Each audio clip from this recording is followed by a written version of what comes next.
Welcome to the channel. It's Jack, the muscle and mobility maker with Stronghold Strength and Conditioning. And today, I'm going to be helping you take on your patellar tendinopathy. But before we get into it, make sure you take a moment and hit that subscribe button so that you don't miss out on future content like this. Every Saturday, I'm putting out videos showing you how to resolve aches and pains, prevent injuries, and overall optimize your performance inside the gym and outside of it in your daily life and routine. And it doesn't get better than that. So take advantage of it. Ready? Let's go ahead and dive into this one.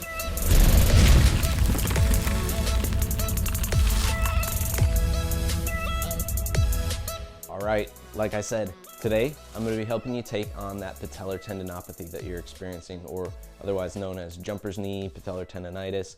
So first of all, when you're experiencing that tendinitis, you're usually going to feel it right at the tip of the patella, just below. Okay, so you'll feel the bone just below where that tendon actually connects to the patella there, or you'll feel it where it inserts on the actual tibia there. So those are the two areas that you're going to commonly experience the tendinopathy, not necessarily right down the middle, but more in those origin and insertion points of the tendon itself. Now, when you're experiencing a tendon issue like tendinopathy of the patella here, this is often a loading issue. So it's something where you've exceeded the capacity of that tendon and now you've agitated it, aggravated it, and that's what can make it hard to work your way back out of that patellar tendinopathy without ending up in a cycle of pain. So one of the key elements of working our way out of this is starting with things like isometrics to, first of all, calm things down and actually just inhibit so that the function of the muscle above is actually working better. And then from there, being able to use slow eccentrics or slow loading, heavy loading to build back up that capacity, but being able to gauge how well you've done that, making sure that you've not overdone it. So what we're looking for is the day after you perform these exercises, are you feeling an improvement or have you caused an issue where it's actually feeling worse? Okay, if we've shown improvement, then we want to stay on that path. And I'll get further into some of the details with the specific exercises as we're going over them there. But that is something that you do want to make sure you understand when you're trying to resolve your tendinopathy. So what we'll be starting with is isometrics. We'll work on some heavy, slow loading, okay? And then from there, we're gonna go into a plyometric. That would be kind of our third stage. Today, I'm just gonna be showing, first of all, the isometric exercises and the slow loading. From there, you have a variety of plyometrics you can use, but again, it's all about scaling appropriately and making sure that you're not pushing that tendon past its capacity after it has been already beat up there. So we want to make sure that we're taking care of it in that way, and you just have to be very gradual about progressing in this. Ready? Let's go ahead and start looking at the isometrics here. All right, one of the best places to start is the Spanish isometric squat. What you're going to do is take a band that's heavy and put it around a post. Now here I slide both legs, one in each end of the band, and I have to work my way back to get that band into some heavy tension so that I can sit back against it.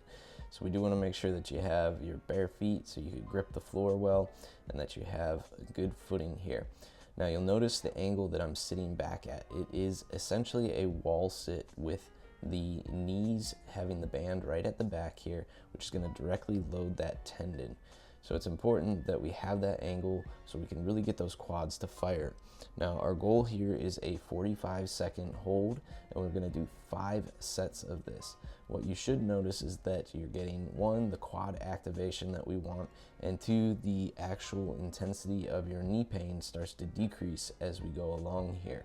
So again, these are meant to basically get you to decrease what you're experiencing with the tendon pain and to be able to activate in a different way. Now, if you don't have the band and a good sturdy post to set up with, you can use wall squat variations. So placing your back against a wall, dropping into a similar shape here as I mentioned, and again, feeling the quads load in this position. Now, to make this more difficult, because oftentimes the loading of a wall sit is not quite the same as our Spanish squat, you can start to move your feet back underneath you further. You can go single leg, or you can even elevate the heels up against the wall while the knees are pressing forward. So we're really increasing that knee angle. Either way, 5 sets of 45 seconds, 1 to 3 times per day. You can actually perform these isometrics in the early stages in that beginning to control the inflammation of the knee here and the pain that you're feeling. Next, we want to implement slow, heavy, eccentric movements. One single leg and a bilateral movement. So here I'm showing the Bulgarian split squat. We want to go 3 seconds on the lower, 1 second in the bottom position, and then about 3 seconds to come back up. We're doing about 10 reps here with these slow, heavy eccentrics. And this is going to help to start to build that load tolerance back up for that tendon. Again, we want to do a single leg, and then we also want to do a double leg. For the double leg, I recommend doing a slant board squat. If that's too much with the slant, you can go with the feet flat on the floor as well, but having the slant will actually load that tendon a little bit more, again, increasing that knee drive, the angle that you have of the knee forward. We're working same tempo that we did with the Bulgarian split squat here. 3 seconds down, 1 second pause in the bottom, about 3 seconds on the way back up there, and we're keeping them slow, heavy, 10 reps per set, but 3 sets of each that you're going to be doing here. Now, as you get stronger here, of course, we're going to increase the load that we're doing, but again, as I mentioned earlier on, phase 3 would be to start to implement more plyometrics into it as well. So depth jumps, box jumps, so you can load that tendon in a way that it's experiencing plyometrics as well.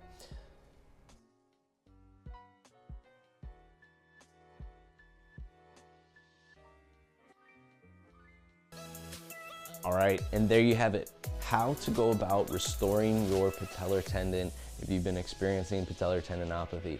If you like this video, make sure you let me know by clicking that big thumbs up down below, and take a moment to share this one with a friend. Maybe they're suffering from jumper's knee. Share the love with them, pass it along their way. If you're somebody who's been struggling with knee pains for some time now and they've been hindering you from actually being able to train the way that you want to, with the intensity you want to, and you're looking for direct help to resolve the issue, what I want you to do right now is drop down below in the description to fill out a coaching application and schedule your mobility blueprint call. This will be our opportunity to get on a Zoom call together so that I can take you through an assessment, gather the information that I need to tailor a program specific to your needs, and then lay out the full details of that program for you on that call and answer any questions that you have about it. So if that sounds good to you, drop down below in that description, fill out that coaching application, schedule that call, and let's start moving in that direction. Last but not least, if you have not already, make sure you take a moment and hit that subscribe button so that you don't miss out on future content like this.